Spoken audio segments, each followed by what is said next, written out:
नमस्कार, आप देख रहे हैं सुदर्शन न्यूज। मैं हूं कशिश। खबरों की शुरुआत करते हैं यूपी से। पहली खबर यूपी के फर्रुखाबाद से। फर्रुखाबाद में गंगा नदी लगातार कहर बरपा रही है। पिछले 17 दिनों से जल स्तर खतरे के निशान से ऊपर है, जिससे 57 सड़कें क्षतिग्रस्त हो चुकी हैं और आवागमन ठप है। सड़क कटने से एम्बुलेंस नहीं चल पा रही है। गर्भवती महिलाओं को नाव से अस्पताल जाना पड़ रहा है। जल भराव के कारण खुजली, बुखार और सर्दी जैसे रोग फैल रहे हैं। डॉक्टरों की कमी के बीच सीएमओ अवनिंद्र कुमार खुद गांव-गांव जाकर मरीजों का इलाज करा रहे हैं। 3000 मेडिकल कैंप लगाकर अब तक 20,000 मरीजों का इलाज किया गया है। संक्रमण रोकने के लिए विशेष अभियान चलाया जाएगा। नदी का जलस्तर लगातार बढ़ रहा है। बाढ़ की चपेट में लगभग जिले के 162 गांव हैं। बाढ़ आने की वजह से लगभग 57 गांव की सड़कें पूरी तरह से क्षतिग्रस्त होंगी, जिससे 102 नंबर एम्बुलेंस की पहियों की रफ्तार भी थम गई है। प्रसूताओं को नाव का सहारा लेना पड़ रहा है। वहीं बाढ़ का पानी भरने से गांव में संक्रामक रोग फैलने का खतरा पैदा हो रहा है, जिसको लेकर मुख्य चिकित्सा अधिकारी ने स्वास्थ्य विभाग की कमान स्वयं संभाली है और गांव-गांव पहुंचकर मरीजों को देख रहे हैं और उनका उपचार स्वयं कर रहे हैं। डॉक्टरों के अभाव में मुख्य चिकित्सा अधिकारी को पटरी स्तरीय स्वास्थ्य व्यवस्था की कमान खुद संभालनी पड़ी। किस तरह से वो बाढ़ पीड़ितों को मदद पहुंचा रहे हैं, बात करेंगे मुख्य चिकित्सा अधिकारी से। धन्यवाद सर, कितने कैंप लगाए गए हैं और किस तरह से लोगों का उपचार किया जा रहा है इस बाढ़ में? जैसा कि हम बाढ़ से पहले से ही अलर्ट थे। हमारे 26 जून से हम जो कैंप अभी तक 360 कैंप लगा चुके हैं विभिन्न गाँव में, और इसमें 5 जो ब्लॉक हैं हमारे बाढ़ प्रभावित ब्लॉक हैं, उनमें हम विशेष ध्यान दे रहे हैं, खासकर राजेपुर, कमालगंज और ये शमशाबाद। और लगभग हमारे 23,000 लोगों को दवाई पड़ चुकी है। प्रतिदिन हमारे कैंप लग रहे हैं। मैं खुद जाता हूँ, हमारे सब नोडल भी जाते हैं, कैंप लगाते हैं हम लोग। क्लोरीन और ORS वगैरह दिए हैं। जो बीमारियां मिल रही है, फंगस ज़्यादा मिल रहा है पैरों में, गीले पैर रहते हैं ना, फंगल के लिए ट्यूब वगैरह है, मतलब टैबलेट भी है। तो हम पूरा निगरानी रखे हुए हैं, और जैसे ही बाढ़ भी उतरेगी तब भी हम इस पर कोई संक्रामक रोग ना हो, उस पर भी हम पूरा अभी से छिड़काव करा रहे हैं। अपने साथ खुद में ले जाता हूँ, छिड़काव करा रहे हैं जो पानी भरा होता है। यूपी के कानपुर घाटमपुर से खबर है, जहां भीतर गांव क्षेत्र का कुड़नी दरबार है, जो कि लंबे समय से भक्तों की श्रद्धा का केंद्र बना हुआ है और यहां प्रत्येक मंगलवार को भक्तों की भारी संख्या में श्रद्धालु दर्शन करते हैं तथा साल में एक बार पड़ने वाले बुढ़वा मंगल में यहां लाखों की संख्या में भक्त आते हैं। और इस वर्ष बुढ़वा मंगल का त्योहार 2 सितंबर को होना है, जिसको लेकर भव्य आयोजन की तैयारियां जोर शोर से शुरू हो गई हैं। कुड़नी दरबार में प्रत्येक वर्ष की भांति इस वर्ष भी लाखों भक्त के आने की संभावना को देखते हुए जिला पंचायत सदस्य संतोष कश्यप और प्रधान प्रतिनिधि देवेंद्र पटेल के अथक प्रयासों से मंदिर परिसर में स्थित हनुमान तालाब, अमृत सरोवर में जल भराकर सफाई पूर्ण कराई गई, जहां सभी नालियों की सफाई और पूरे मंदिर क्षेत्र में रंग रोगन का कार्य भी किया जा रहा है। और श्रद्धालुओं की होने वाली अपार भीड़ को देखते हुए 14 CCTV कैमरे लगाकर सुरक्षा व्यवस्था को मजबूत किया गया है। साथ ही वाहनों की पार्किंग व्यवस्था भी प्रत्येक वर्ष से अच्छी और बड़े क्षेत्र में मंदिर के निकट ही की गई है। इस बार बुढ़वा मंगल को आने वाले बुजुर्ग भक्तों और दिव्यांगों तथा जरूरतमंदों के लिए व्हील चेयर की भी व्यवस्था की गई है। कुलनी दरबार में, और जो यही कुलनी दरबार बाबा का है, जिसमें बुढ़वा मंगल में लाखों भक्त आते हैं श्रद्धालु दर्शन के लिए। हमारे बीच में पुजारी जी हैं और इनसे जानते हैं किस तरीके क्या क्या व्यवस्थाएं चल रही हैं।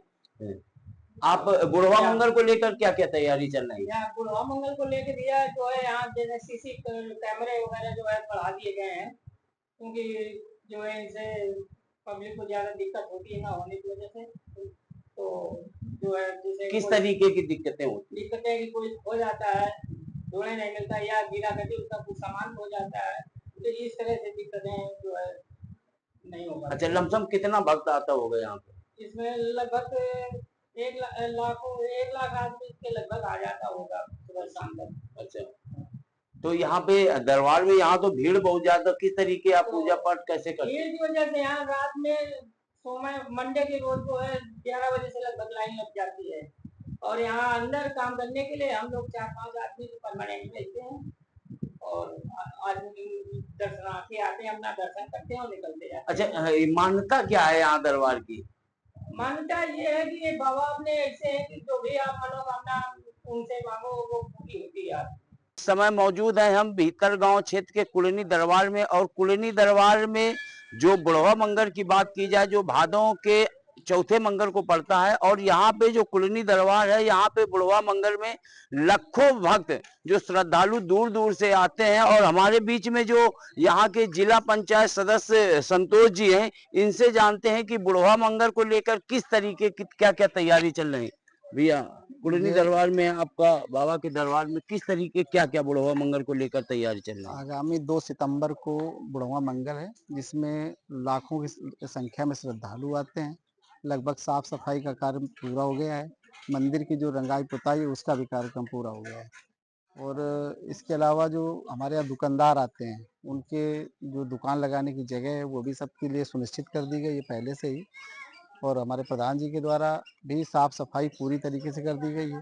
तालाब का सुंदरीकरण हुआ था, उसकी भी साफ सफाई हो गई है। किसी भी तरीके की कोई गंदगी नहीं है। यहाँ दूर से ही बैरिकेडिंग की व्यवस्था की जाएगी, ताकि श्रद्धालुओं को किसी भी तरीके से आने में कोई समस्या ना अगर हो। पिछली बार की बात की जाए तो दूर दूर से बैरिकेडिंग लगी थी, और जो बुजुर्ग थे और यहाँ आने में उनको पैदल आने में जो है असुविधा हो रही थी, तो इस बार कैसी तैयारी है? इस बार बैरिकेडिंग जो पहले थोड़ा दूर लगी थी, इस बार उसको पास में लगाया गया है, क्योंकि जो पार्किंग की व्यवस्था है उसको बहुत ही पास में कर दिया गया है, ताकि बहुत दूर से आदमी को पैदल नहीं आना पड़ेगा।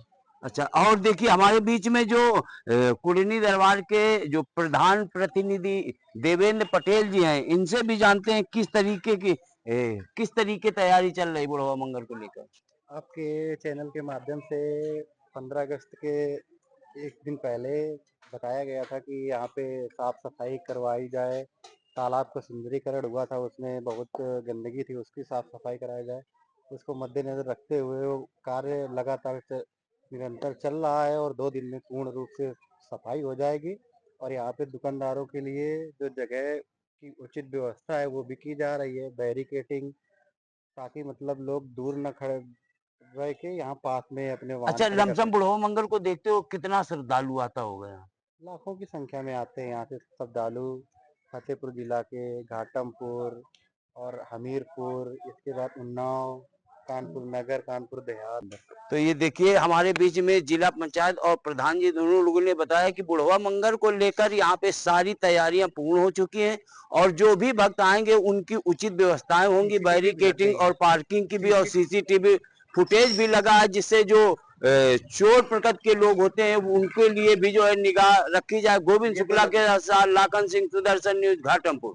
यूपी के मथुरा से बड़ी खबर है, जहां बरसाने में होने वाले राधा अष्टमी मेले की तैयारी को लेकर पीडब्ल्यूडी गेस्ट हाउस में प्रशासनिक समीक्षा बैठक हुई। जिलाधिकारी चंद्र प्रकाश सिंह और एसएसपी श्लोक कुमार ने मंदिर सेवायतों से व्यवस्था की जानकारी ली। राधा अष्टमी पर देश विदेश से भारी संख्या में श्रद्धालुओं के आने की संभावना है। इस बार बुजुर्ग महिलाएं और बच्चे रोपवे की सुविधा से मंदिर तक आसानी से पहुंच सकेंगे। शनिवार को मंडलायुक्त रितु महेश्वरी ने बरसाना पहुंचकर तैयारियों का जायजा लिया। श्री लाडली जी मंदिर पर होने वाले विशेष आयोजन के लिए सुरक्षा, यातायात और सुविधा व्यवस्था को दुरुस्त किया जा रहा है।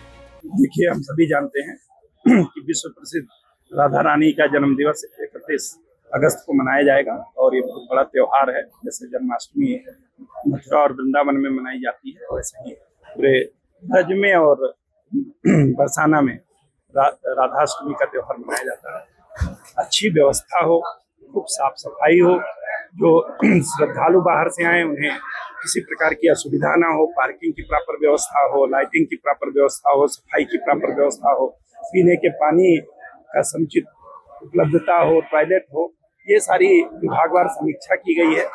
दर्शन का क्या समय होगा, उसमें और क्या बेहतरी और बढ़ोतरी की जा सकती है, तो सभी सेवायत परिवार, जो मंदिर का प्रशासन है और पूरी टीम के साथ बैठक की गई है। अभी हम लोग पास लगभग 1 हफ्ते का टाइम है। पूरा प्रयास करेंगे कि गत वर्षों से बेहतर व्यवस्था इस बार से। गोस्वामी समाज के लोग मंदिर के बारे में कह रहे थे कि उनको सुबह दर्शन विधि करना है, उसके बारे में गोस्वामी साहब से और बैठक नहीं, वो हम लोग बैठक करेंगे।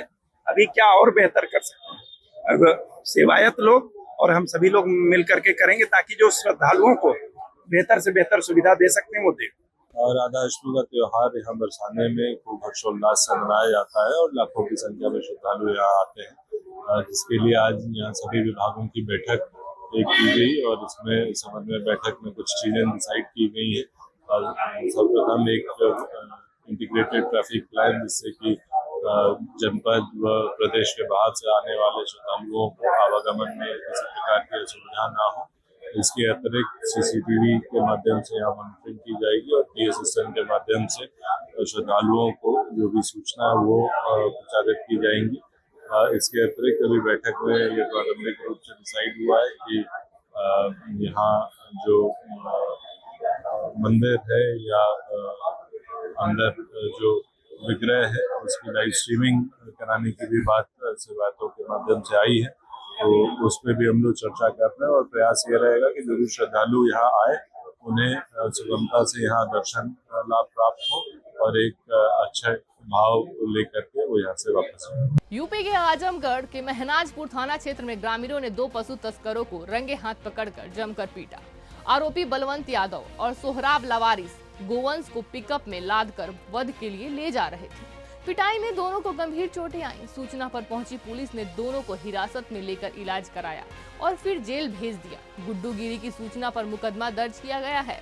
एसपी सिटी मधुबन कुमार सिंह ने बताया कि आरोपी अवैध गोवंश वध में संलिप्त थे और आगे की कार्रवाई की जा रही है। यह प्रकरण थाना महनाजपुर के ग्राम इस्माइलपुर का है। एक पिकअप पर 2 व्यक्ति एक लावारिस प्रतिबंधित पशु को लादकर वध हेतु ले जा रहे थे। तभी ग्रामीणों के द्वारा इस चीज़ को संज्ञान में लेकर पिकअप को रोका गया, तो ये दोनों व्यक्ति तेज रफ्तार से उसको लेकर भागने का प्रयास किए। गांव वालों से इनकी मारपीट हुई है। इस संबंध में वादी मुकदमा गुड्डू गिरी द्वारा थाने पर तहरीर देके मुकदमा पंजीकृत कराया गया है। 2 अभियुक्त बलवंत और सोहराब को गिरफ्तार किया गया है। इनको जेल भेजकर आवश्यक कार्रवाई की जा रही है। यूपी के संभल पहुंचे योगी सरकार के राज्य मंत्री दानिश आजाद अंसारी ने समाजवादी पार्टी पर तीखा हमला बोला। एक निजी कार्यक्रम में उन्होंने कहा कि सपा ने मुसलमानों को सिर्फ राजनीतिक फायदे के लिए इस्तेमाल किया, जैसे बिरयानी में तेजपत्ता काम निकालते ही हटा दिया। उन्होंने आरोप लगाया कि 2012 से 2017 तक सपा सरकार ने मुसलमानों के उत्थान के लिए कोई ठोस काम नहीं किया। अंसारी ने कहा कि भाजपा सबका साथ सबका विकास के सिद्धांत पर काम कर रही है। वक्फ संपत्तियों के प्रबंधन और मुस्लिम विकास को लेकर भाजपा प्रतिबंध है और मामला अदालत में होने पर जमा मस्जिद विवाद पर टिप्पणी से इनकार किया। देखिए, माननीय न्यायालय इसमें हमेशा माननीय न्यायालय का जो भी गाइडलाइन होता है, हमारी सरकार या कोई भी एजेंसी कोई भी संस्था उसको फॉलो करती है। हम निष्पक्ष और पारदर्शी तरीके से समाज की व्यवस्थाएं चले, बिना भ्रमित किए चुनाव लड़ना, ये कांग्रेस पार्टी कभी इसको मंजूर नहीं करती। कांग्रेस पार्टी का चुनाव लड़ने का प्राइमरी एजेंडा ही ये होता है कि जनता को भ्रमित करे। जैसे 24 के चुनाव में संविधान को बदलने को लेकर जनता से झूठ बोला गया, जनता के बीच में जाके जनता से झूठ बोलना, ये कांग्रेस पार्टी का मूल कैरेक्टर है। आज जिस तरीके से कांग्रेस पार्टी ने भ्रमित करते हुए अपनी राजनीतिक रोटियां सेकने का कुछ कर रचा है, जनता इसको देख रही है, बिहार चुनाव में इसका जवाब देगी। देखिए, वक्फ की संपत्ति ये खुदा की संपत्ति है। वक्फ की संपत्ति का इस्तेमाल मुसलमानों के डेवलपमेंट के लिए, उनका विकास के लिए होना चाहिए। और वक्फ की संपत्तियों पे अवैध कब्जे, इलीगल इंक्रोचमेंट, ये मुसलमानों के हकों पे इंक्रोचमेंट है। यकीनी तौर पे माना जा सकता है कि वक्फ की संपत्ति का जो मेन मोटो है, जो मेन मकसद है, उसको पूरा करना समाज के हर वर्ग का, हमारे मुस्लिम समाज का ये एजेंडा होना चाहिए। हमारी जो सरकार है, मोदी और योगी सरकार, ईमानदारी से वक्फ के माध्यम से मुसलमानों के विकास के लिए काम करना चाहती है।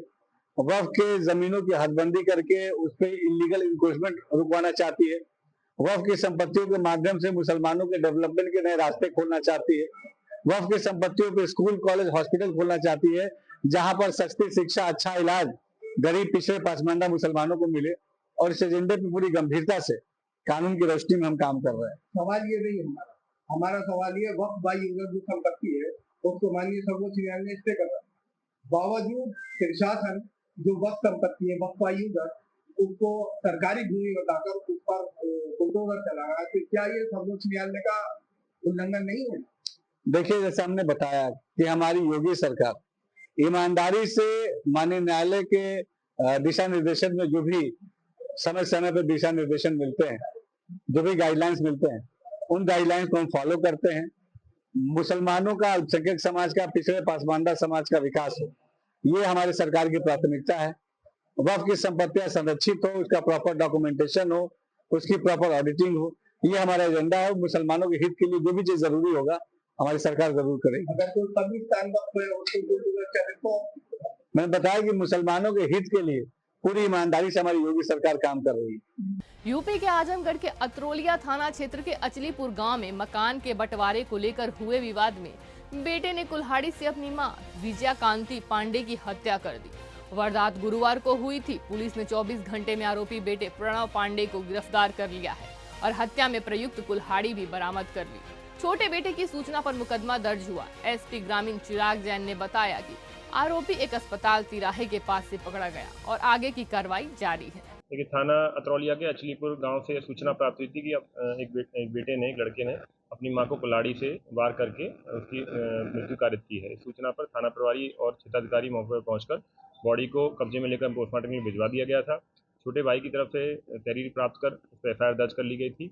जो जांच में यह तथ्य सामने आया था कि पारिवारिक जमीनी का बंटवारे का विवाद चल रहा था। उसी बंटवारे की बात को लेकर इनके परिवार में आपस में मारपीट हुई थी और उसी में गुस्से में आकर उसने जो वहाँ पर हथियार रखा हुआ था उससे उनकी मृत्यु कारित कर दी है। अभियुक्त को पकड़ लिया गया है। उसके पास से जो आलाकत्र था वो भी बरामद कर लिया गया है। इस व्यक्ति की रिमांड प्राप्त कर जेल भेजा जा रहा है। आगे की विधिक कार्रवाई डिस्प्यूट क्या था परिवार में जमीनी बंटवारे को लेकर विवाद था। जो बंटवारा होना था भाइयों में और अन्य पारिवारिक सदस्यों में, उनमें लेकर ये बंटवारे को विवाद हो गया था। यूपी के कौशाम्बी के महेवा घाट थाना क्षेत्र में पुलिस ने शराब तस्करों के खिलाफ बड़ी कार्रवाई करते हुए एक ट्रक में 809 पेटी अंग्रेजी शराब बरामद की, जिसकी कीमत लगभग 1 करोड़ रुपए आंकी गई है। ट्रक पंजाब से बिहार जा रहा था और रास्ते में कौशाम्बी से गुजर रहा था। मुखबिर की सूचना पर पुलिस ने घाटा तिराहे के पास ट्रक को रोका तो वहीं भागने की कोशिश कर रहे 2 को गिरफ्तार कर लिया गया। ट्रक से रुई की बोरियों के बीच छिपाई गई शराब चंडीगढ़ की बताई गई है। पुलिस ने नकदी और मोबाइल भी बरामद किए हैं। थाना महेवा घाट पुलिस ने आज एक बड़ी कार्रवाई की है। चेकिंग के दौरान उनको एक सटीक सूचना मिली थी कि एक अवैध शराब लेकर एक ट्रक जा रहा है और उसको फिर उन्होंने पकड़ा है और इसमें उसका ड्राइवर भी पकड़ा है, उसके साथ एक हेल्पर भी है।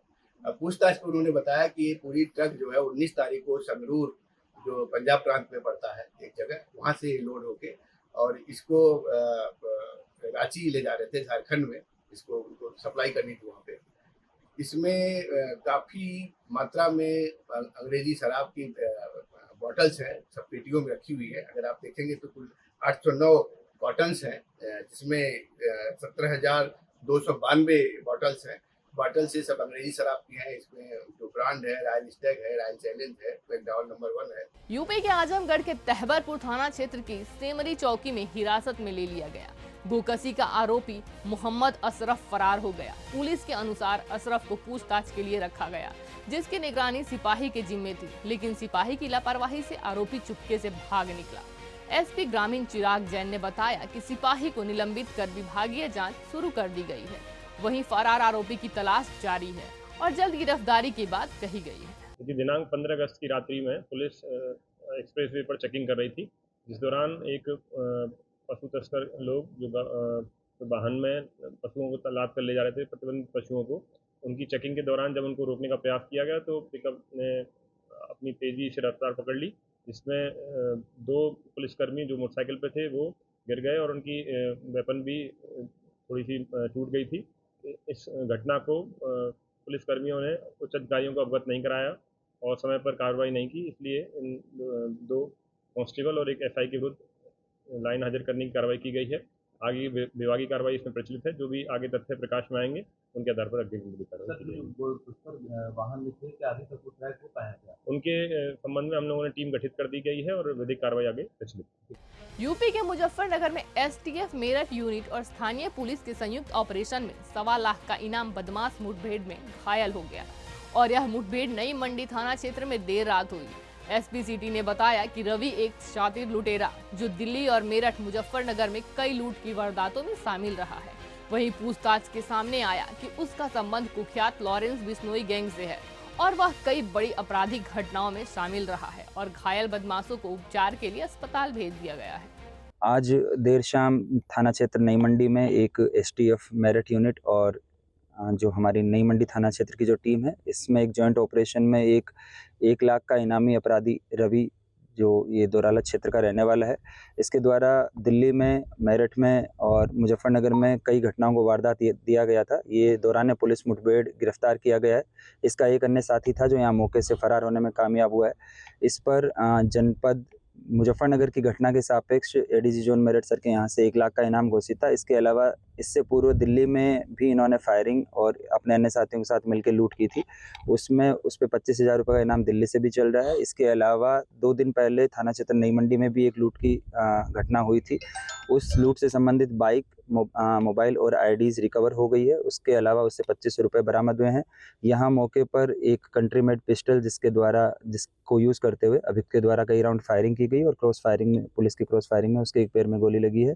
इस अभियुक्त को यहाँ मौके से हिरासत लेके उपचार के लिए अस्पताल भेजा गया है और बाद में इससे डिटेल में पूछताछ की जाएगी। अभी वर्तमान में कुल मिलाकर इस पे 1.25 लाख का इनाम चल रहा था। तो ये एसटीएफ मेरठ यूनिट की टीम और थाना नई मंडी की टीम द्वारा एक सराहनीय वर्क किया गया है। सर, किसी बड़े गैंग से इसका संबंध बता रहे हैं क्या है? तो जो अभी प्रारंभिक पूछताछ हुई है, जो हमने पहले जब इसको ट्रैक कर रहे थे उस दौरान जो इन्फॉर्मेशन मिली है, उसमें ये लॉरेंस बिश्नोई का जो शूटर है सनी काकरान, उसके साथ ये पहले घटनाओं में संलिप्त रहा है और कई जगह फायरिंग की घटनाओं में ये इसकी इन्वॉल्वमेंट पाई गई है। अभी और डिटेल में जो इस एस्पेक्ट को डेवलप किया जाएगा। मुजफ्फरनगर में कितनी घटनाओं में शामिल हुआ है? मुजफ्फरनगर की ये 2 घटनाओं में वांछित था। एक घटना में ये इसके 2 अन्य साथी जो है वो पकड़े जा चुके हैं, वो जेल जा चुके हैं। ये उसमें वांछित चल रहा था जिसपे इस पे 1 लाख का इनाम था। और जो अभी आज जो मौके से जो बाइक बरामद हुई है, इसको ट्रेस करने पे पता चला है कि जो 2 दिन पहले थाना क्षेत्र नई मंडी में एक जो स्नैचिंग और जो लूट की घटना हुई थी, ये भी इसी के द्वारा अपने अन्य साथी के साथ मिलकर की गई थी। जो इसका अन्य साथी है वो अभी फरार चल रहा है, उसके संबंध में अलग से कार्रवाई की जाएगी। यूपी के मथुरा में स्पा सेंटर की यार्ड में चल रहे देह व्यापार का पुलिस ने भंडाफोड़ किया है।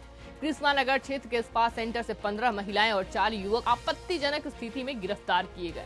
वहीं मौके से 29 मोबाइल, 15,000 नकद, रसीद, बुक, रजिस्टर और आपत्तिजनक सामग्री बरामद हुई। पुलिस जांच में सामने आया कि स्पा सेंटर सोशल मीडिया और माउथ पब्लिसिटी के जरिए ग्राहकों को आकर्षित करते थे। फिलहाल पुलिस आगे की जाँच में जुटी है। पुलिस को सूचना प्राप्त हुई कि कृष्णानगर के कुछ इलाकों में अवांछनीय कार्य हो रहा है। इस क्रम में पुलिस द्वारा एक टीम गठित की गई और 2 स्पा सेंटर्स पर छापा मारा गया। इन 2 स्पा सेंटर्स का नाम है ब्लॉसम और हेवन स्पा। दोनों कृष्णानगर इलाके में पड़ते हैं। इन दोनों स्पा सेंटर से 4 लोगों को गिरफ्तार किया गया तथा 15 लड़कियों को रेस्क्यू किया गया। वहां पर कुछ भौतिक साक्ष्य और अभिलेख प्राप्त हुए हैं, जिससे प्रतीत होता है कि ये अनैतिक देह व्यापार का मामला है। इसमें सुसंगत धाराओं में केस दर्ज किया गया है तथा आगे की अग्रिम कार्रवाई की जाएगी। बिहार के मुंगेर में कांग्रेस की वोटर अधिकार यात्रा पर कई सवाल उठ रहे हैं। राहुल गांधी और तेजस्वी यादव के काफिले में नाबालिग बच्चों को कांग्रेस का झंडा थमाया गया, जिससे बच्चों के अधिकारों के उल्लंघन की आशंका जताई जा रही है। जहां उनके हाथों में किताब और कलम होनी चाहिए थी, वहां राजनीतिक झंडा थमाना चिंता का विषय बन गया है। वहीं दोनों नेताओं ने शक्तिपीठ जाने से परहेज कर सीधे मौलाना से मुलाकात की, जिस पर सियासी चर्चाएं तेज है। देखिए, उनका जो स्लोगन था कि भारत सरकार का चुनाव आयोग और भारतीय जनता पार्टी की मिली गठजोड़ पे वोट चोरी हो रही है। आपको मालूम होगा कि कुछ साल पहले तेज प्रताप यादव, तेजस्वी यादव और राहुल गांधी संविधान बचाओ यात्रा पे भी निकला हुआ था। आप समझिए कि बाल मजदूर को, जिनकी उम्र 14 वर्ष से नीचे था, और प्लस स्कूल के बच्चों को झंडा थमाकर इस गर्मी में घुमाया जा रहा था। घुमाने के क्रम में बहुत सारे बच्चे उनके कांग्रेस आई के जो झंडा है उनको रोड पे फेंक दिया। ये संविधान बचाने वाले लोग हैं, ये संविधान को तार तार करने वाले लोग हैं। उनकी नानी साहिबा महरूम श्री इंदिरा गांधी जो संविधान का निर्मम हत्या कर दिया, उनका पोता निकला हुआ संविधान बचाने के लिए, जिनके नाना दादा वोट चोरी कर वो स्वतः प्रधानमंत्री पद का दावेदार बना। उनकी माता जो आयातित होकर भारत में आया है, इटली से आया है, पहला चुनाव जो जिस समय उनके पास भारत का नागरिकता नहीं था, 2 चुनावों में उन्होंने वोट डाला। तो चोर कौन? ये चोर मचाओ शोर वाली बात है। क्योंकि ये 2 लोग, समझिए आप, 2 लोग कन्विक्टेड है, चार्जशीटेड है, माननीय न्यायालय के कृपा पात्र हैं। गुजरात के सूरत के बराछा विस्तार स्थित मानगढ़ मिनी बाजार सरदार पटेल चौक पर कांग्रेस ने वोट चोर गद्दी छोड़ नारे के साथ जोरदार प्रदर्शन किया। कांग्रेस प्रमुख विपुल भाई ने बताया कि यह आंदोलन ऑल इंडिया कांग्रेस कमेटी और राहुल गांधी के निर्देश पर देश भर में चलाया जा रहा है। प्रदर्शन में महिलाएं समेत बड़ी संख्या में कार्यकर्ता शामिल रहे। कांग्रेस ने ईवीएम में गड़बड़ी का आरोप लगाते हुए बैलेट पेपर से चुनाव कराने की मांग की। नेताओं का कहना है कि निष्पक्ष चुनाव के लिए पारंपरिक मतदान प्रणाली जरूरी है। तो उसमें किस प्रकार का रहता है? कहीं आपने बोला कि 1 लाख वोट से वहाँ पे हार है तो वहाँ पे जीत हुई, तो कहीं कहीं आप विपक्ष पार्टी भी वोटिंग जो ईवीएम मशीन उससे जीती है, तो उसके बारे में आपका क्या कहना है? हमने भी बोला है, उसने जो भारतीय जनता पार्टी के कुछ लोगों ने भी बोला है कि कांग्रेस जहाँ जीती है वहाँ भी वोट चोरी। हम तो वही तो बोल रहे हैं कि वोट चोरी करके इलेक्शन जीता जा रहा है, तो वो बंद होना चाहिए। कि लोकशाही के अंदर, लोकतंत्र के अंदर वोटर सबसे बड़ा हथियार है, तो वही चोरी होने लगे तो लोकतंत्र कहाँ बचेगा? तो वोट चोरी जो कर रहे हैं, इलेक्शन कमीशन जो भारतीय जनता पार्टी के साथ मिलकर जो ड्रामा कर रहा है, वो बंद होना चाहिए। कई सारी महिलाएं मौजूद हैं, उनसे बातचीत में आप बताइए, जिस प्रकार से ईवीएम मशीन से वोटिंग होती है और बैलेट पेपर, आप किसकी मांग करते हैं भाई? हम लोग बैलेट पेपर की मांग कर रहे हैं, क्योंकि ये सरासर लोकशाही की हत्या हो रही है। जब आप देखो कि पूरे बिहार में भी राहुल जी ने एग्जाम्पल के साथ, प्रूफ के साथ जब साबित किया हुआ है, तब पूरे देश के लोकशाही की हत्या हो रही है। तब हम ईवीएम को हटाओ और बैलेट पेपर लाओ, ऐसा नारा लगा रहे हैं। आप क्या कहेंगे? जो वोट चोर गद्दी छोड़ नारे के साथ आज कांग्रेस पक्ष द्वारा सरदार पटेल की प्रतिमा के पास जो आंदोलन कर रहे हैं, मुख्य उद्देश्य यही है कि ये चौकीदार चोर तो वड़ा प्रधान को लोग कहते ही थे, लेकिन ये चोरी हुई सरकार, वोट चोर करके सरकार बनी है। इलेक्शन कमीशन ऑफ इंडिया जो भाजपा कमीशन ऑफ इंडिया बन के काम कर रहा है, उसके सामने लोगों को जागरूक करने का यह प्रयास है। राहुल जी ने जो पुरावे के साथ पत्रकार परिषद की और पूरे देश को बताया कि इस प्रकार से वोट चोरी करते हैं, लोगों का अधिकार छीन रहे हो, और अधिकार छीन भी सरकार को कोई हक नहीं है सत्ता में रहने का, उसके लिए आंदोलन है।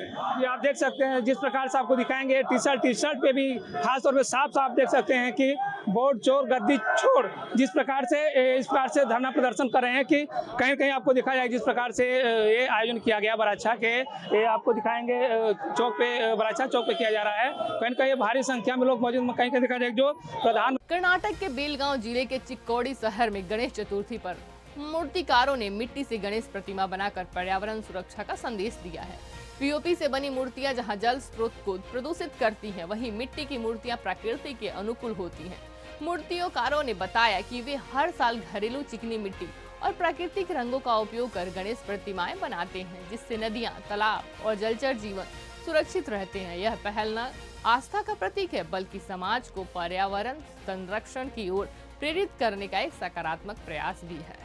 गणपति बापा को आराध्य देवता के रूप में पूजा जाता है, तो वहीं इस 27 तारीख को गणेश चतुर्थी के शुभ अवसर पर गणेश चतुर्थी के दिन पूरे भारत में भव्य यात्रा के साथ शोभा निकालते हुए घर घर उनकी प्रतिमा का पूजा किया जाता है।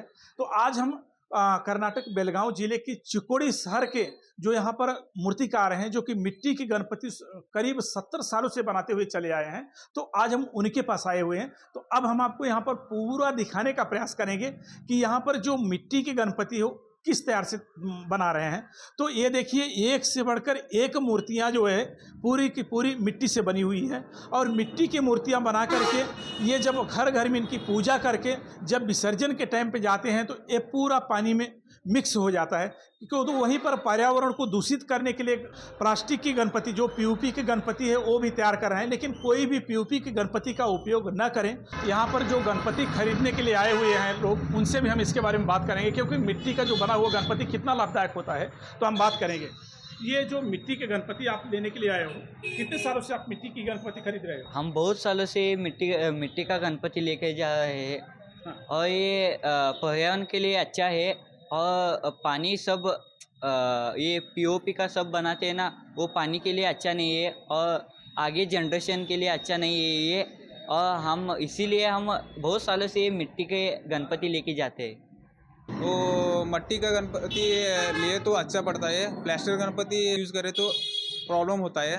सब जने मट्टी का गणपति यूज़ करना है कर को मन भी करता हूँ। हमारे साथ जो मूर्तिकार हैं, जो 70 सालों से मूर्ति बनाते हुए चले आ रहे हैं, तो अब हम उनसे हम इसके बारे में बात करेंगे। सर, हाँ। ये जो मिट्टी की गणपति है, हाँ। आप कितने सालों से बनाते चले आ रहे हैं? हम 70 सालों से मिट्टी का मूर्ति बनाते हैं। हाँ। तो जो प्लास्टिक पीओपी की गणपति आती है ना, वो वातावरण के लिए, पर्यावरण के लिए नुकसान पहुंचाता है। पर्यावरण के लिए नुकसान होता है। हाँ। कुछ पानी दूषित होता है। हाँ। फिर मिट्टी का हम मूर्ति बनाते हैं।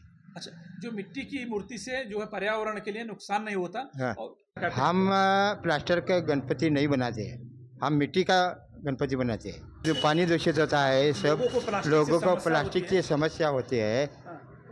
इतने हम प्लास्टर नहीं बनाते, मिट्टी का गणपति बनाते हैं। मिट्टी का गणपति पूजा कर रहे हैं। उन्होंने बताया कि पर्यावरण के लिए जो प्लास्टिक की बनी हुई पीओपी की जो मूर्तियां रहती हैं, पर्यावरण के लिए नुकसान होता है, और जो मिट्टी की बनी हुई गणपति है वो हर घर में पूजा करना चाहिए।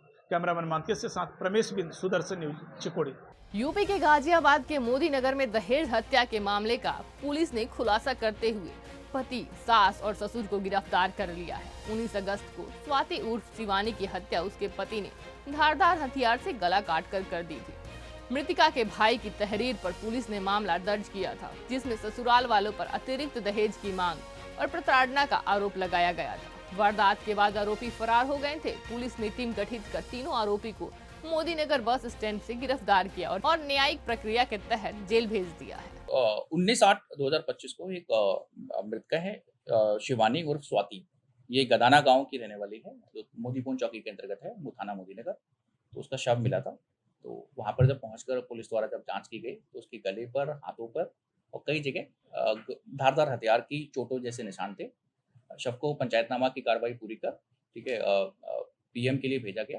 तो बात पीएम उसमें जो आया था मृत्यु का कारण, वो शॉक एंड हेमोरेज था। तो क्लियर था कि स्ट्रैंगुलेशन नहीं था, उसमें किसी धारदार हथियार से हत्या करने के सारे साक्ष्य उसमें मौजूद थे। उसी के साथ जब वादी द्वारा जो बताया गया प्रकरण में कि वादी के भाई, वादी के परिवार सारे लोग आए हुए थे, उन्होंने कहा कि दहेज के लिए काफ़ी समय से वो प्रताड़ित कर रहे थे और करीब 1-1.5 साल पहले भी इनका इसी तरह का विवाद हुआ था, जिसमें एक बार ये पुलिस के माध्यम से इसमें कोई समझौता वगैरह हुआ था, लेकिन वो फिर अपनी बहन को लेकर चले गए थे।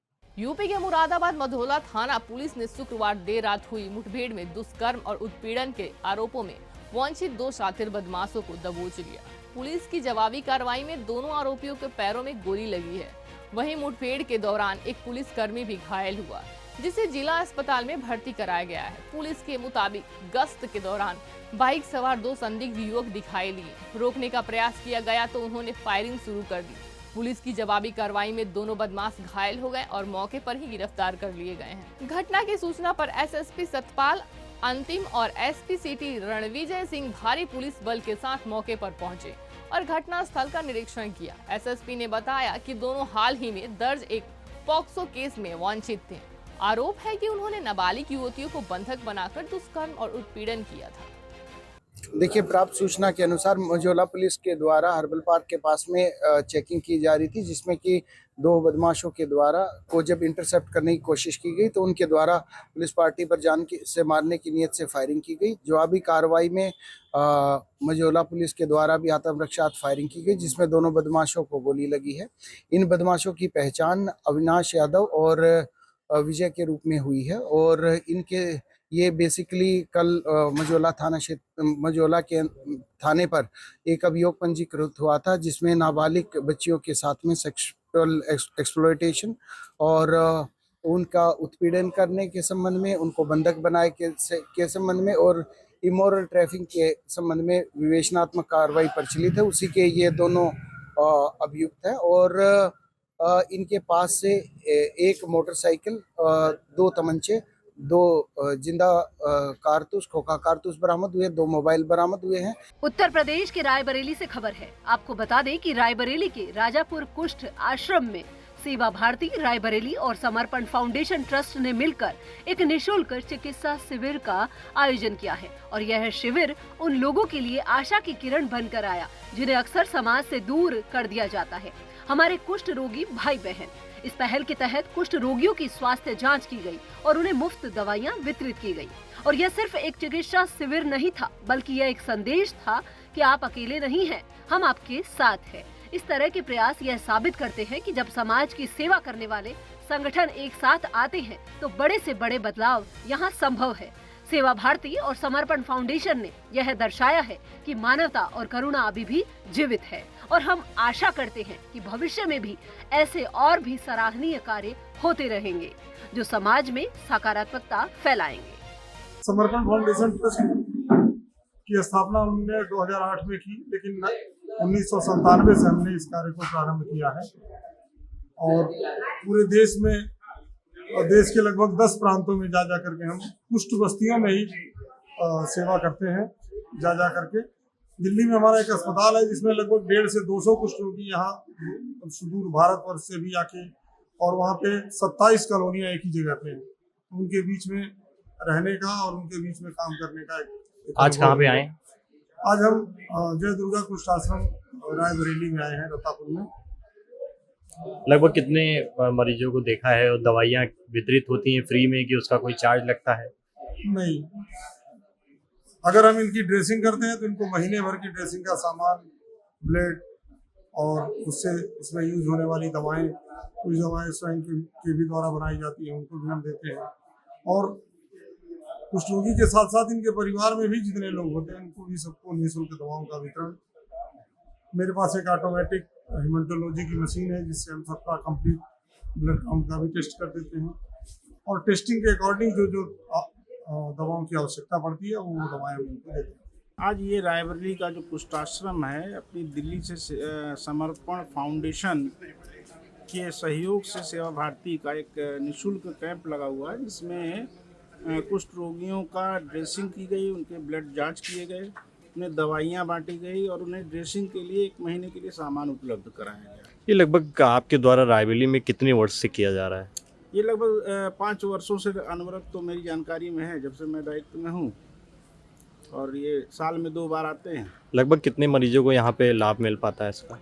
जितना परिवार रहता है सभी को लगभग 4 घंटे का हमारा ये कैंप चला है। 4 घंटे पूरी ड्रेसिंग, दवाइयाँ और ब्लड टेस्ट किया। आगे भी ये जारी रहेगा कि? आगे ये जारी रहेगा। कुछ इनकी और हम 22 मंथ आया करेंगे यहाँ। कुछ मूलभूत आवश्यकताएं इन लोगों ने बताया है, ट्राईसाइकिल और कुछ यंत्रों के बारे में, उसको आगे जो है उपलब्ध कराया जाएगा। फिलहाल के लिए इतना ही। देश और दुनिया की तमाम खबरों के लिए बने रहिए सुदर्शन न्यूज पे। नमस्कार।